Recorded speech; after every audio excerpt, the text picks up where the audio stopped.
Hello, everyone. Thank you for joining our webinar. It's Denise Giambalvo here at MBGH. And today we are speaking about data review. Is your plan design encouraging appropriate opioid use? So you know we do have all phone lines muted at this time. And we ask if you have questions during the presentation to submit them through the chat box. At the end, we will open up the phone lines, so if you would like to speak, you will be able to do so. Again, until then, please use the chat function to submit any questions. We will save all questions till the end.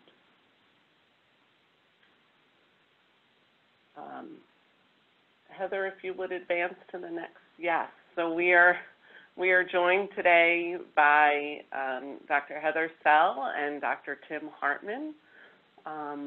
Both of them are with Medical Affairs at Pfizer and have graciously offered to work with employers to review their data to see if there's unintended consequences to encourage the use of opioids.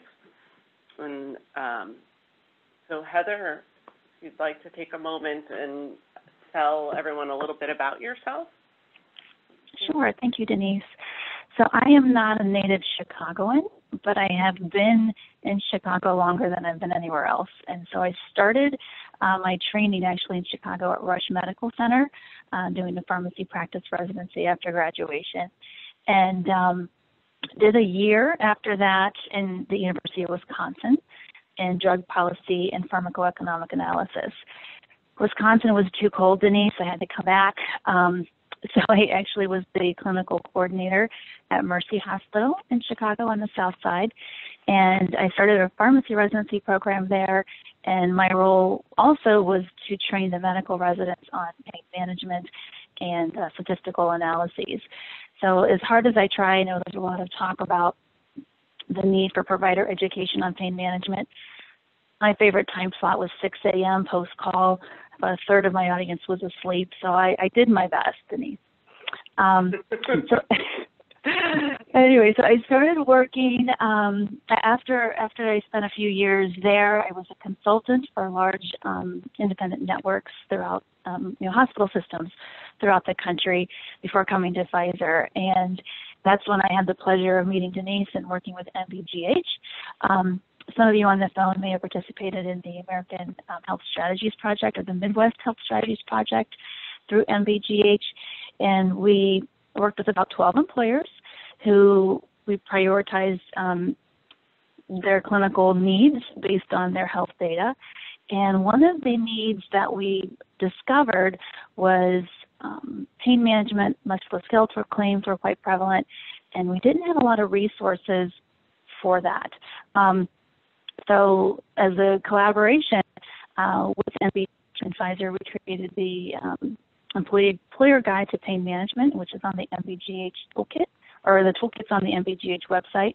And so we've been talking about this for a while, and a lot of times we kind of thought we were done because we had provided recommendations, but Denise and I have been chatting for a while, and I work with other coalitions throughout the country, and we found that there's still a need, a lot of work to be done, and that's why we're here today.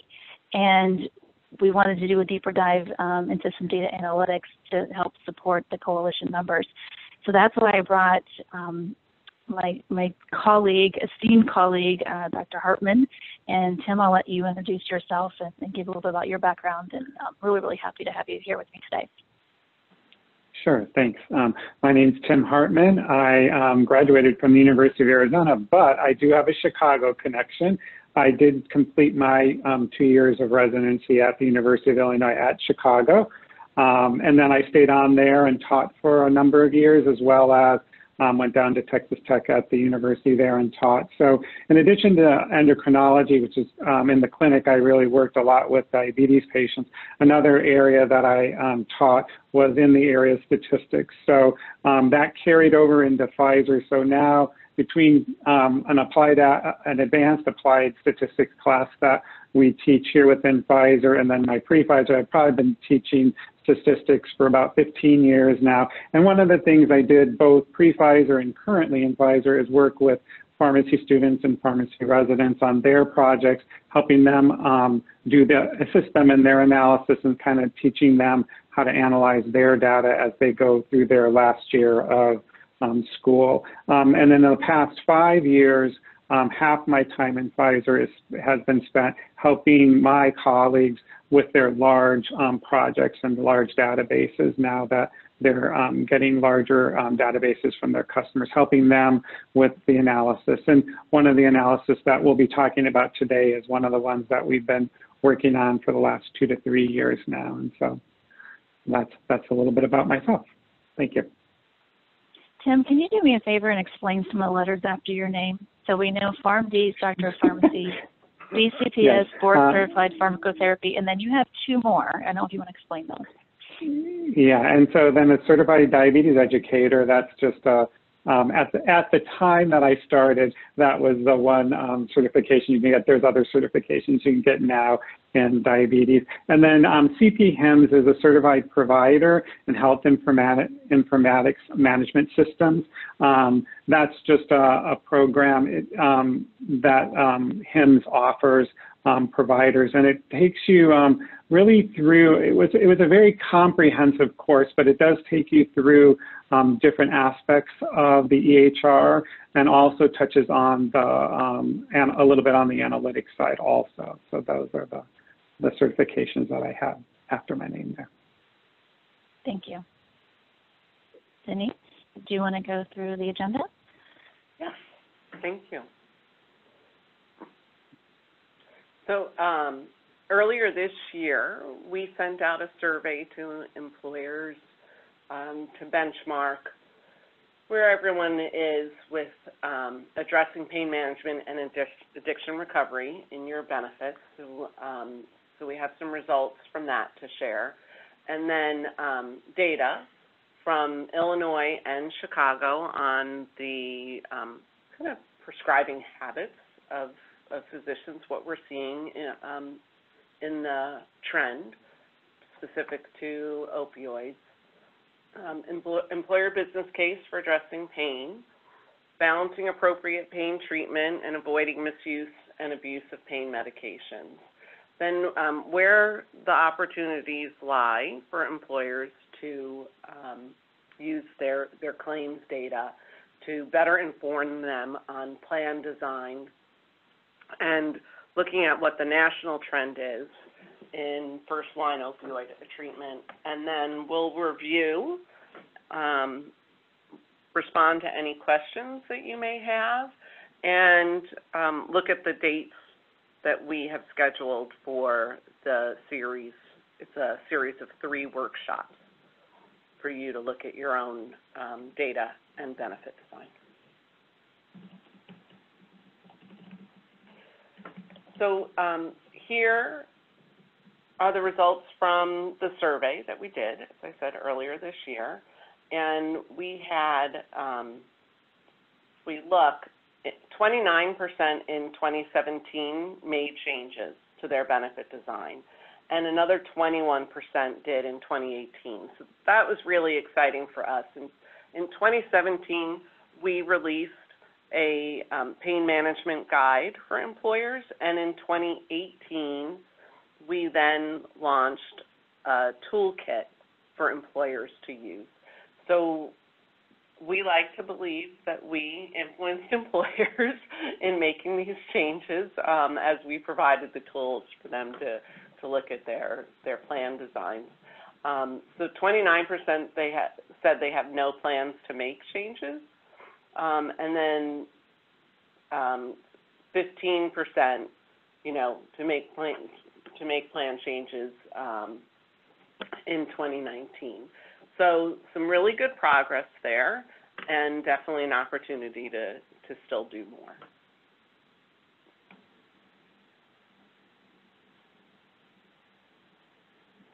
And this highlights what drugs are being addressed.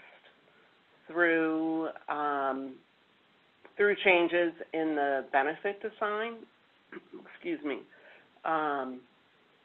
And if we look at just the top, the opioid analgesic, we can see that 21% don't know how it's being managed through their PBM.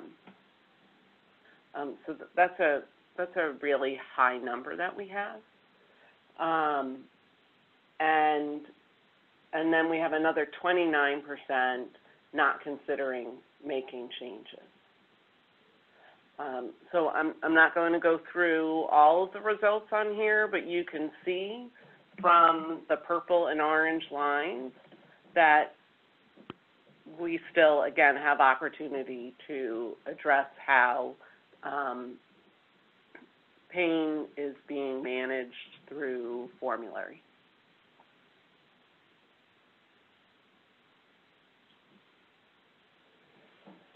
And here are the prescribing rates in Illinois. So the blue line is the prescription prescribing rate, and you can see that that has dropped down over time, so from 1999 to 2017. But the black line at the bottom, which was less than 1 or under 100,000, because this is in the thousands on the left for overdose deaths in 1999, has gone all the way up. So you can see where it's at 4.8 now. Very concerning for us. So where the prescribing rate is dropping off, we have even more deaths due to overdose. So a definite disconnect in the work that we're doing. In Chicago, this is specific to Chicago and not the metropolitan area, just within the city limits. The bottom line, that's kind of an orangey yellow, that is opioid pain prescribing. And that, it's kind of steady. We haven't seen a big increase. So it's definitely more of the street drugs that we're seeing causing the overdose, deaths due to overdose. And we have seen a connection with when we limit access to prescription drugs, people do start going to the street to use drugs. So that may be one of the causes, because we haven't gone far enough upstream in some cases in the benefit design to provide other tools for people to deal with their pain, other tools outside of prescription drugs. Next slide. All right. Go ahead. Yes. Turn it over to Heather. Okay. So as I mentioned, this was a collaborative effort between Pfizer and Midwest Business Group on Health was to create this employer guide to pain management. So what I wanted to do for the next 15 minutes or so was just to orient you on some of the highlight some of the things from the toolkit, and then really focus on some opportunities. We know that if you've had a chance to take a look at the toolkit or the guide, it's very comprehensive, and so our goal was just to highlight a couple things today and give you some very specific action items. So we don't need to boil the ocean, but we want to start somewhere. So let's get started. I think most of us have had the situation where we know it makes sense to focus on pain management, but it's a struggle when we start to look at the data. If the data looked as comprehensive as this slide, so this is basically an aggregate of U.S. common conditions, chronic pain outnumbers cardiovascular disease, diabetes, and cancer by a lot, by an astounding number. So it is chronic pain is the majority of our healthcare dollars, and also it's the #1 reason that people seek care. They go to the doctor because they are in pain, more so than any other condition. But our data don't look this nice and clean. As employer data, they look more isolated, and it is presented on your claims reports by specific condition. And if you look at the ICD-10 codes, which we are going to be able to provide some of those to you in some of the workshops, anyone I've worked with so far, I've cautioned, please don't print out this list. It's 35 pages. So the ICD-10 codes have made this very cumbersome in terms of trying to identify and quantify the impact of chronic pain. So this slide talks about, on the left-hand side, the green bar is osteoarthritis, followed by low back pain, fibromyalgia, rheumatoid arthritis, diabetic peripheral neuropathy, and et cetera.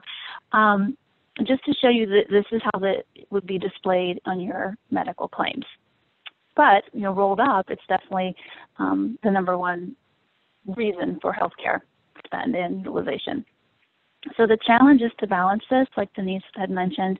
There's a couple things that we want to make sure happen when we're talking about pain. There currently is a poor understanding of appropriate treatment of pain, and that's how sometimes we use opioids inappropriately. And then we have to be concerned about the misuse and abuse of opioids for when they are used inappropriately. So this challenge really needs to be addressed simultaneously to make sure we don't see what Denise had talked about earlier in Illinois and in Chicago. This graph here shows national data. So I pulled this from the CDC. Again, like Denise had showed in Illinois, nationally, prescription opioid utilization has gone down. Lots of groups are making concerted efforts to decrease opioid prescribing. However, because pain is not being adequately controlled and appropriately treated, we're seeing some adverse events from that. So this is on the right-hand side, that black bar going up, that's the overdose deaths just to prescription opioids. So again, this is one of the reasons we're still talking about this within our memberships and across the country. We had several conversations with the MVGH leadership, and kind of one of the things that Denise showed in the survey results is a lot of employers are making interventions with their benefit design around acute pain. So looking at reducing the days of therapy up front for acute pain, and that's kind of low-hanging fruit, if you will, because that's something that's easier to manage on the pharmacy benefit. And so where things get a little messy is with chronic pain. And so this slide shows the difference between acute and chronic pain, and I think it's important just to lay the foundation that there is a difference. Acute pain, opioids do have a role within, surgery, if there's obvious tissue damage, definite role. But we don't want to continually use opioids for chronic pain. The evidence for that is lacking in the literature, but we see it quite frequently in practice. Now, as I mentioned, chronic pain is complex. There's it's multifactorial, multimodal, things such as, there's a mixed cause for the symptoms. There's different types of pain, which I'll go over in a minute. And psychological issues, emotional factors play into how people perceive pain. And we all are familiar with the social determinants of health. This also plays into a role as to the treatment and care of people who are who are suffering from pain. So if this were easy, I don't think we'd be sitting here talking about it. We know it's complex, and so our goal is to try to break it down and see where the interventions are possible. To just lay the foundation, we wanted to show you, and I think this is also in the toolkit, the different types of pain and the appropriate treatment. So we want to see, okay, where is the role of therapy for opioids?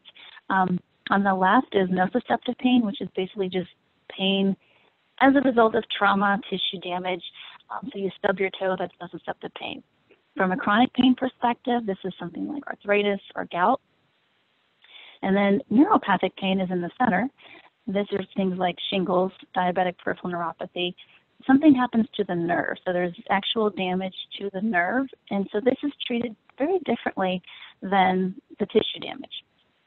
On the right is sensory hypersensitivity, and this has actually been I guess, identified in probably the last decade or so, where an example of this would be fibromyalgia. So something that shouldn't cause pain, a handshake, a hug, does cause pain because the wiring in your body has changed where you're more sensitive to your perception of pain. So the second row there talks about what is the appropriate treatment for the different types of pain. I'm not going to go into the details here, but you can see the role for opioids is last line for nociceptive and really inappropriate for neuropathic. It doesn't work as well. And opioids should actually be avoided in hypersensitivity situations like fibromyalgia. So keeping that in mind, we should see minimum use of opioids if we're using first-line therapy appropriately. However, like I said, chronic pain is complex and multifactorial and multimodal. So if you look at all the different pain conditions on this slide, it starts to get a little more complicated and more cumbersome. And hence a lot of employers and even clinicians say, oh my gosh, where do I start? There's so much going on. So for example, chronic low back pain, which is what this is an example of, could be multifactorial. You can have a nociceptive pain where you have a strain, but that is also close to a nerve. And if that nerve is continually aggravated over and over and over, you could have some change in the wiring of your body, and this could now become a hypersensitivity state.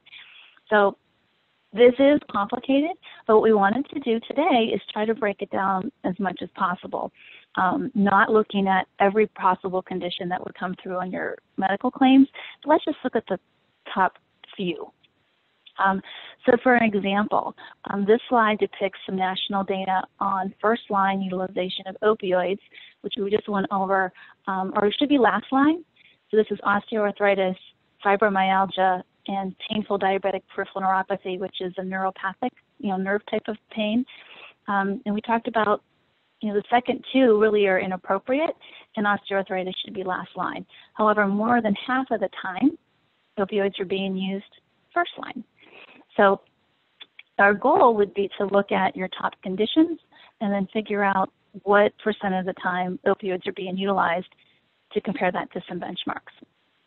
So these, again, if you take a deeper look into the MBGH toolkit and the guideline, this is all going to be in there, but I just want to pull out a couple that we want to focus on. So the first section for the recommendations on the health plan is to look at your most common and costly painful conditions. Now, from a population health perspective, we're going to start with the most common, and then Tim's going to walk you through what some of those might be. And then we want to look at the last bullet, is combine the health plan data with the PBM data to look at utilization patterns. So we're going to spend some time on the workshops walking you through that process. So from the PBM side, again, this is in the guideline. You want to review your benefit design for your opioid prescriptions as well as your non-opioids to make sure that non-opioids are being used first line. As I mentioned, I think a lot of employers are already tackling acute pain in quantity limits, post-surgical or for acute pain, using immediate acting formulations before we go into long-acting formulations. So those things that we think are already done. So we're going to focus more on looking at chronic pain and aggregating pharmacy and health plan data to identify some conditions that for opioids are not appropriate, and then taking a look at the benefit design to see if there's anything that could be driving that inappropriate use. So that really, I think, is where I want to switch this over to Tim. And Tim is going to share with you an analysis that Pfizer conducted. And let me see if I can make this. There we go. Sure. And okay. This is something that, again, we're going to be walking you through in more detail at the next call. But I wanted Tim to introduce the concepts for you so you could see kind of start with the end in mind. So Tim. Sure. So one of the analysis we did is we took a look at the IQVIA or the IM, or formerly known as IMS, and they have the PharmMetrics Plus database. And we wanted to take a look at really this first line treatment in adults that were newly diagnosed. And if you go to the next slide, Heather, we'll take a look at. These were the 22 pain conditions that we decided to look at. And just like Heather said, while we chose to look at these 22 chronic pain conditions, we would recommend that you maybe just pick a handful, the top 3, top 5. You don't need to do the 22. We just chose to do this to kind of look across many different conditions with different pathophysiologies, just to see what we could see, see the variation in first-line utilization. So if you go to the next slide. This just explains the data source coming from IMS. You can go to the next slide there. Whenever we work with the IMS databases, they are quite large, so we tend to pare them down into a disease cohort. We cast a pretty wide net to do this. This is not something that we'll spend a little more time, not today, but at the workshop discussing whether you need to design a cohort or whether you can go to the next slide, which is the inclusion criteria and query off of that. This will once again spend more time in, but because we're looking at newly diagnosed and first in medication, we do need to set up the study in a way where we can define what does new treatment look like, what does first mean, and that's really where we will talk about the selection window and a pre and a post index period. But we'll spend a little more time on this slide in the future. But if you go to the next slide, Heather, this is just a visual representation of what I was talking about. We'll talk about the selection window, the look back period, and the follow-up and indexing.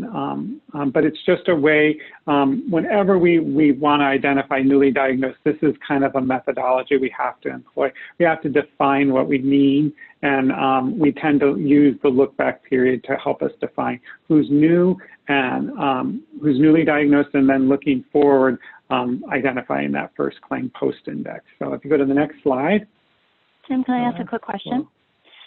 Sure. So if people are interested in participating in the workshops, do they need to have, how much data do they need in terms of a historical Yeah, background? that's a good question. And I always say, ideally, we would like 2 years worth of data. The reason why we would like that is it allows you to make your selection window longer. But say you're only able to match on 18 months or a year. We can still do that. What happens is your selection window does become smaller. And so what does that mean in the end of the larger, if we get 2 years worth of data, you're going to have a much larger number, you're going to have larger number of people that you're looking at. If we have, as you go down in time, you're going to have fewer, and it's just because your selection windows are going to become narrower. And when we apply that can constrain your population, as well as we're really going after the newly diagnosed. Those terms, newly diagnosed and first treatment as an opioid, are going to really kind of bring the population down also. So really, if you want the more robust or larger data set, I'd say 2 years. Can we work with 1 year? Yes, but you'll just notice that your numbers are going to be just a little smaller than somebody that has 2 years worth of data. And if they have 10 years, bring it all?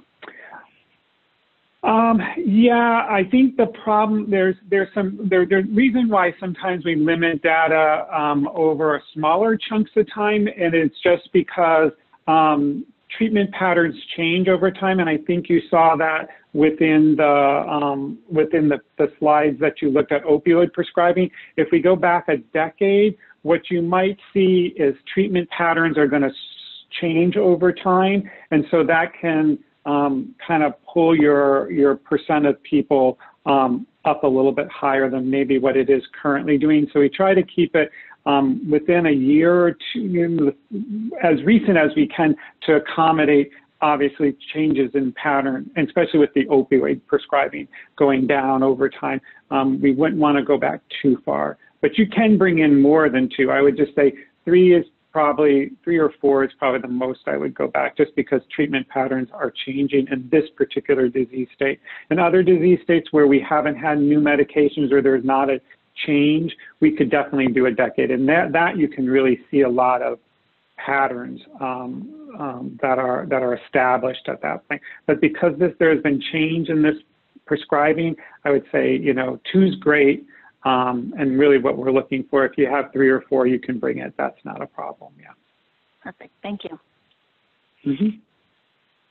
And this just tells about the subsets. We kind of touched on it. We're going to be looking at the newly diagnosed patients who are newly treated with any kind of pain medication. So, and then what we're going to identify is the patients that are newly diagnosed, but they're newly treated with an opioid. And that's going to kind of generate the analysis that you see on the next page. I believe that's the next slide coming up here. See if that's, exclusion criteria, I forgot about that. And then there are exclusion criteria will apply. Basically, we're just making sure this is an adult population. We do need to make sure we have a pre-index period, look back period, and we're going to be looking at those that were diagnosed. So those who were not diagnosed or untreated are not going to necessarily be part of the analysis, just by the definition of our inclusion criteria. Limitations, this is actually important to understand. We are looking at claims data. Claims data obviously are not intended for study purposes, and there are things that can impact how people are coding things, but this is really our best way of looking at what's going on in the real world right now. But there are limitations and there are some coding issues that we have to be aware of, but it can give us some insights, especially in something like this, looking at the first line opioid utilization. Claims data is probably the best way to get at that particular information. The next slide. And then you can see here, what this allows us to do is look at patients who are newly diagnosed and newly treated with a medication, not necessarily, it can include an opioid, but then right next to it, you see the combination where it's newly diagnosed and the first line treatment is an opioid. And that can give you a percentage of the patients who were first line were treated with opioids. And you can see there are definitely large groups of people within the back pain, which is what we would expect to see. Joint pain's another high one. Abdominal pain is up there. Osteoarthritis is there. So you can see these are common conditions. Those top 5 are ones that you'll see routinely. And those would be kind of ones that I would kind of target. But you can see at the end, this is the kind of report that you would get. You'd be able to see the condition, and then you would also be able to see where opioids were being used first line. And this is just an overall analysis of the 22 pain conditions, just averaging them. But you can see averages in this case mean, you know, I think the previous slide is a better benchmark than this, because you can see there's a wide variety of down low double digit up to, you know, 46%. There are conditions where opioids are being used more often than not. So this could really help serve as more of a benchmark for the individual conditions. I think that's all for this report, I believe. Yep, I think so. And again, just as a reminder, you know, the goal, the first step would be that we want to take everyone through how to identify what are your top conditions. This is sorted by the percent of opioid utilization, not necessarily the prevalence, I believe.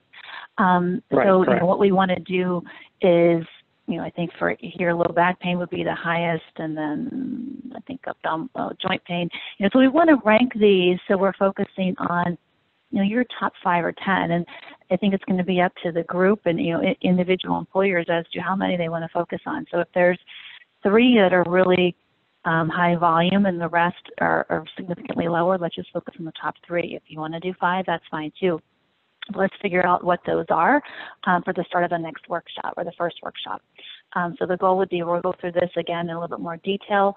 Hopefully that you'll have identified your top conditions, and then we'll start to work on how we set up your selection window. How do you set up, you know, the criteria that you want to have in your database, so that you can look at the data and identify, you know, this number for your top conditions. So Denise, I think we're going to go talk about the workshops next and maybe open it up for questions. Yeah, so series of 3, they build on each other. The first 2 are virtual. Sorry, I didn't put in times, but if I remember correctly, they're from 9 to 10 a.m. Central on February 4th and April 1st.